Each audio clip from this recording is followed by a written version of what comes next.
Hello everyone, মহাশিবরাত্রির জন্য সকলকে রইল অনেক অনেক শুভেচ্ছা। তো আজকে দেখো মাটি দিয়ে আমি শিবলিঙ্গর মূর্তি তৈরি করছি, কারণ এটার উপরে জল ঢালা হবে।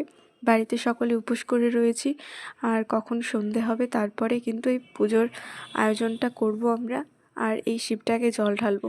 তো তোমরা দেখো এখানে এক এক করে স্টেপ বাই স্টেপ আমি সব কিছু দেখাচ্ছি কিভাবে তৈরি করেছি। তোমরা হয়তো প্রথমে এটাকে দেখে বুঝতে পেরেছো কিনা জানি না যে এটা মাটিরই শিব। দেখে হয়তো পাথরের মতোই অনেকটা লাগছে, কিন্তু একদমই না, এটা সম্পূর্ণটাই মাটি দিয়ে করা।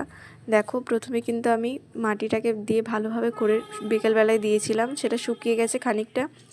এরপরে কাঁচার ওপরে কিন্তু আমি রঙটা করেছি, একটু শক্ত হয়েছে জাস্ট, আর কিছুই না।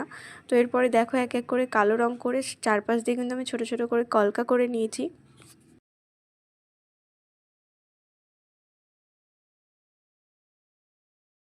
পরে শিবের কপালে যে 3টে ডট থাকে সেইটা আমি দিলাম। আর দেখো শিবের মাথার ওপর একটা চাঁদ করেছি, সেটাতে কিন্তু আমি কালার করে নিয়েছি। আর শিবের এই সাপটার কী কালার হয় আমি সঠিক জানি না, তবে আমার কাছে হলুদ আর লাল ছিল, সেটা মিশিয়ে কিন্তু আমি কালারটা আনার চেষ্টা করেছি।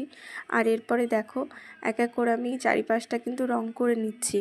তো দেখো আমার সাপের গায়ে কিন্তু ছোট ছোট করে মোটিভ করেছি, যাতে একটু দেখতে অরিজিনাল সাপের মতোই লাগে।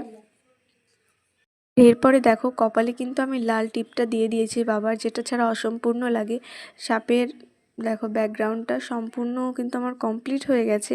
তো তোমরা কে কে মহাশিবরাত্রি করছো অবশ্যই কমেন্টের মাধ্যমে জানিও, আর ভালো লাগলে ভিডিওটা অবশ্যই লাইক শেয়ার ফলো দিয়ে পাশে থেকো।